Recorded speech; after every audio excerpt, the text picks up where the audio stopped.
आपका सहारा बनती है। तमाम विषम काल, तमाम विषम परिस्थितियों में होते हुए भी बुधना जीवन के संघर्ष को आगे बढ़ते हुए, काटते हुए, जब उसका विवाह होता है, जब वह आगे बढ़ती है, उसके बाद उसका पति होता है और फिर बेटा होता है, और किस तरीके से वह तमाम जो है दुख के सागर को पार करते हुए अपने आत्मबल के दम पर अपने पति को सही मौके पर सही रास्ता दिखाते हुए अपने परिवार का भरण पोषण करती है और अपने बच्चे को एक सरकारी नौकरी में वह उनको उसको स्थान दिलाकर यह साबित करती है कि पढ़ने से ज़्यादा पढ़ना ज़रूरी है।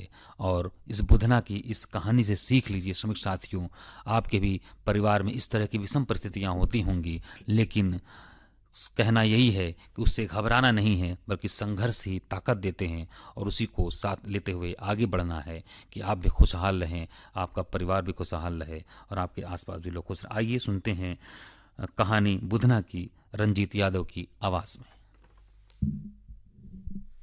भावनपुर गांव की एक सांवली सलोनी लड़की जिसका नाम था बुधना। बुधना बहुत ही नेक और कर्मठी लड़की थी। वह सुबह परिवार के लिए खाना बनाती, उसके बाद अपने पिता के साथ उनके खेती बाड़ी के कामों में हाथ बटाती। समय बीतता गया। अब बुधना के माता पिता को उसकी शादी की चिंता सताने लगी। बुधना की माँ कहती, बच्चे कब बड़े हो जाते हैं पता ही नहीं चलता, और लड़कियों की उम्र थोड़ा जल्दी ही बढ़ जाती है लग रहा है। कुछ दिन बाद बुधना की शादी पड़ गई। घर द्वार अपने हैसियत के अनुसार सज गया। विधि विधान के अनुसार विवाह के उपरांत बुधना अपने पति सुखराम के साथ अपने ससुराल चली आई। ससुराल में बुधना इस आस में खूब चाह रही थी कि अब उसके जीवन में खुशियां ही खुशियां होंगी। अब उसे ज्यादा मेहनत नहीं करनी पड़ेगी। कुछ दिन बाद पता चला कि उसका ससुर बहुत ही शराब पीता है और सारी खेती की जमीन को बेच डाला है। कहावत भी है न कि शराब किस किस ने पी, मैं ये नहीं जानता, मैम शराब ने आवाज़ नहीं कितने आ घर रही। को पी लिया यह जानता हूं मैं। अब बुधना के पति सुखराम के गृहस्थी चलाने का एक ही सहारा बचा था, दूसरे के खेतों में मजदूरी करना। मरता क्या न करता। सुखराम बड़े खेतिहर लोगों के खेतों में मजदूरी करने के लिए मजबूर था। विवाह के 1-2 वर्ष बाद बुधना और सुखराम के परिवार में एक नन्हे मेहमान का जन्म हुआ। गीत गौनाई खूब हुई। मिठाई के नाम पर बतासा बांट कर भी बुधना खुश थी। इसी बीच बुधना के ससुर अधिक शराब पीने की वजह से चल बसे। अब उनके सिर माथे तेरहवीं करने की समस्या आन पड़ी। इसमें बहुत पुरानी गांव की परंपरा चली आ रही थी कि मरने के 13वें दिन पूरे गांव को भोज देना होता था। अब सुखराम को इस समस्या से निपटने का कोई रास्ता दिखाई नहीं पड़ रहा था। सुखराम को चिंतित देख बुधना ने कहा कि क्या बात है, बहुत दुखी लग रहे हैं। सुखराम, हाँ, 13वें करने की चिंता सताई जा रही है, और तुम तो जानती हो घर में बचत के नाम पर फूटी कौड़ी भी नहीं है। बुधना, आप चिंता ना करें, मैंने कुछ रुपए रखे हैं जो मुझे मेरी माँ ने दिए हैं, जो बोली थी कि बेटी इसे बहुत जरूरत हो तभी खर्च करना। सुखराम हल्के होते हुए, चलो तुमने आज मुझे डूबने से बचा लिया, वरना मैं कर्जा लेने की सोच रहा था। किसी तरह से 13वीं का भोज बीत गया। गांव के सभी लोग भोज का आनंद लेकर अपने अपने घर चले गए। इस प्रकार बुधना की जिंदगी कटने लगी। एक दिन सुखराम ने सोचा कि क्यों न शहर में चलकर कुछ काम करते, वहां मजदूरी भी ज्यादा मिलती है। बुधना को अपने पति का यह विचार अच्छा लगा। फिर क्या था, तीसरे ही दिन घर से कुछ बिस्तर सामान और अपने बच्चे को लेकर निकल पड़े, दोनों शहर की तरफ। ट्रेन में किसी तरह सवार होकर पहुंच गए यह परिवार एक अनजान शहर में, जहां उनका कोई अपना परिचित नहीं था। सुखराम अपने परिवार के साथ स्टेशन से बाहर निकला तो बाहर बड़ी बड़ी बिल्डिंग और लाइट देखकर चकाचौंध हो गया। उसकी नजर चौराहे के बगल बन रहे नए पुल की तरफ गई। वह पुल के पास पहुंचकर वहां काम कर रहे मजदूरों से बात करने लगा। वह पूछते हुए उनके रहने के ठिकाने पर पहुंच गया। उनसे काफी मशक्कत के बाद सड़क के किनारे तिरपाल लगाकर रहने का स्थान बना लिया। घर से लाया हुआ रूखा सूखा चना चबैना खाकर वे सभी सो गए। लेकिन नए शहर में अनजान जगह पर सुखराम को चैन से नींद नहीं आ रही थी। यह चिंता के मारे उठकर टहलने लगा। उसकी नजर उसके सामने सड़क पर उस पार बनी ऊंची ऊंची इमारतों पर पड़ी। वह सोच रहा था, काश इसमें से कोई एक कमरा हमारा भी होता तो हम लोग भी आराम से सो पाते।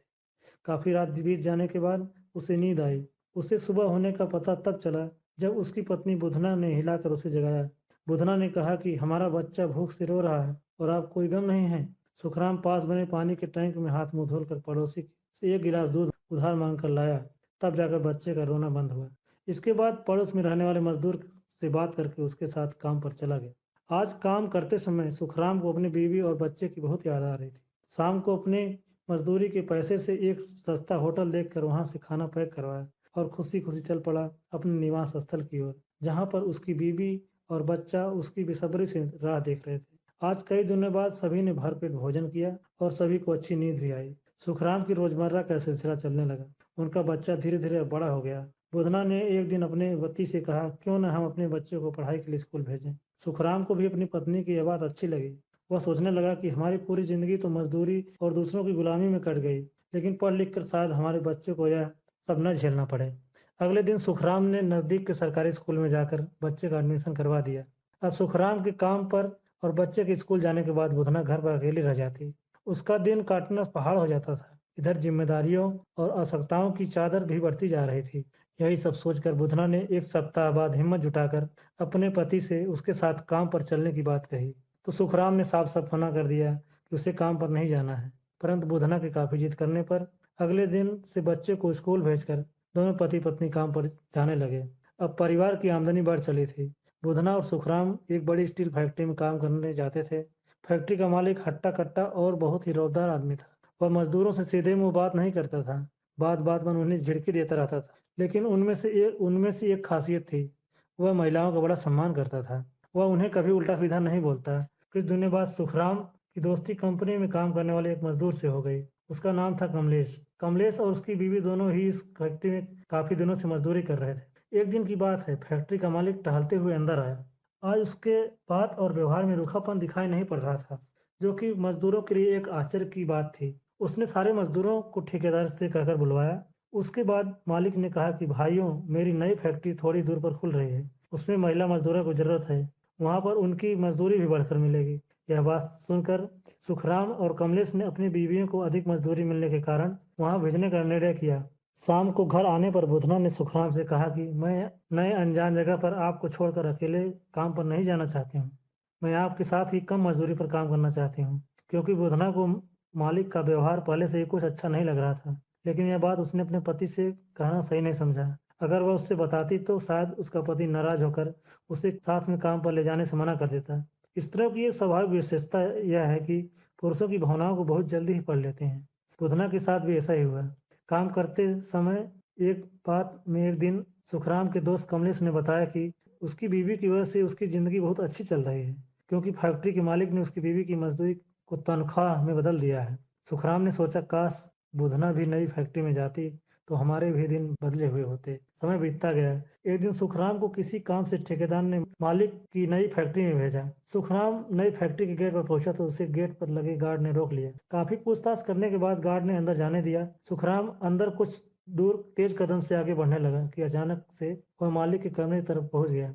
वह पहली बार नई कंपनी में आया था, उसे रास्ते का पता नहीं था। अचानक से एक दृश्य ने उसके तेज बढ़ते हुए कदमों को रोक दिया। उसे अपनी आंखों पर विश्वास नहीं हो रहा था। उसने अपनी आंखों को रगड़ते हुए फिर से देखा कि फैक्ट्री का मालिक उसके दोस्त कमलेश की बीवी से हंसते हुए गंदी हरकत कर रहा था। यह नजारा उसने पिछली खिड़की से गलती से देख लिया था। सुखराम को काटो तो खून नहीं। उसने जल्दी जल्दी काम निपटा कर वहां से चलता बना। आज सुखराम को अपनी पत्नी की बुद्धिमत्ता पर गर्व हो रहा था। उसे याद है कि बुधना ने नई फैक्ट्री में न जाने के लिए कितना जिद किया था। अब उसे समझ में आ रहा था कि उसकी बीवी बुधना ने अपने चरित्र को बचाकर एक सच्ची कमाई की है। काम खत्म करके आज सुखराम बुधना के साथ फैक्ट्री से निकलकर घर जाते समय रास्ते में एक मिठाई की दुकान पर रुक गया। दुकान के अंदर जाकर इमरती खरीदी, क्योंकि बुधना को इमरती बहुत पसंद थी। अचानक इतने दिनों बाद मिठाई वाली बात बुधना को नहीं पची। उसने पूछा, क्या बात है, आज मिठाई किस खुशी में? सुखराम कुछ न बोला। दोनों खुशी पूर्वक घर आकर बच्चे के साथ मिलकर मिठाई का आनंद लिए। बुधना और सुखराम का इकलौता बेटा किसना पढ़ाई में अच्छा निकला। वह मन लगाकर पढ़ाई कर रहा था। किसना स्कूल से आते ही कुछ देर बाद खेलने के बाद पढ़ाई में जुट जाता था। क्लास में हमेशा फर्स्ट आता था। वह अपने माता पिता से बोलता था कि मैं पढ़ लिख कर सरकारी नौकरी करूंगा। किसना की बात सुनकर दोनों हंसते और बोलते कि भगवान तुम्हारी बात सही करे। एक दिन किसना ने आकर बताया कि अब उसे फीस की जरूरत नहीं पड़ेगी। गुरुजी ने बताया कि अब हमारी पढ़ाई के लिए सरकारी स्कॉलरशिप मिलेगी। इस खुशखबरी पर पति पत्नी दोनों फूले न समाये। अब उन्हें अपने बच्चे की फीस की जिम्मेदारी से मुक्ति मिल गई थी। किसना स्कॉलरशिप से नई नई किताबें लाकर पढ़ना शुरू किया। उसने कई प्रतियोगी परीक्षाएं में भाग लिया, परंतु कुछ नंबरों से असफल हो जाता, लेकिन उसने प्रयास नहीं छोड़ा। आखिर उसकी मेहनत रंग लाई और उसका चयन सचिवालय में बाबू के पद पर हो गया। आज किसना के परिवार की अंधेर भरी जिंदगी की सबसे खूबसूरत सुबह थी। किसना अपने माता पिता के फैक्ट्री से आने का इंतजार करने लगा। वह बार बार सड़क की ओर देखता कि कब उसके माता पिता घर आएं और मैं अपने जीवन की सबसे बड़ी उपलब्धि उनसे बांट सकूं और गर्व से कह सकूं कि वह मजदूर का अफसर बेटा है जिसे उसके माता पिता ने अपनी भूख मार कर पढ़ाने के लिए स्कूल भेजा। कुछ देर इंतजार करने के बाद आखिर वह खुशी का क्षण आ ही गया। कृष्णा के माता पिता घर की तरफ आते हुए दिखाई पड़े। कृष्णा ने दौड़ लगा दी और पहुंच गया उनके चरणों में आशीर्वाद लेने। उसने अपने चैन की बात उनसे बताई। सुखराम और बुधना की आंखों में अश्रुधारा बह चली। यह खुशी की आंसू आज उनकी वर्षों की कठिन त्याग और तपस्या का परिणाम था, जिसने अपनी विषम परिस्थितियों में भी पढ़ाई लिखाई का महत्व समझकर बच्चे को स्कूल भेजा। बुधना और सुखराम ने अपने लाडले बेटे कृष्णा को गले लगा लिया। आज सुखराम बुधना ने अपने जीवन की सबसे बड़ी और सच्ची कमाई कर ली थी।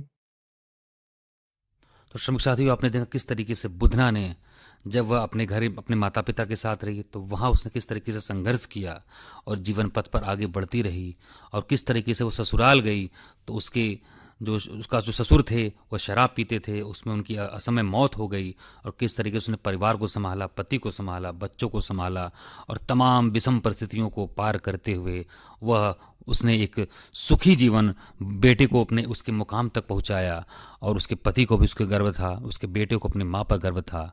तो बुधना की यह कहानी जो है श्रमिक साथियों, यह आपके जीवन में इसी तरीके से नई आशा, नई उमंग और नई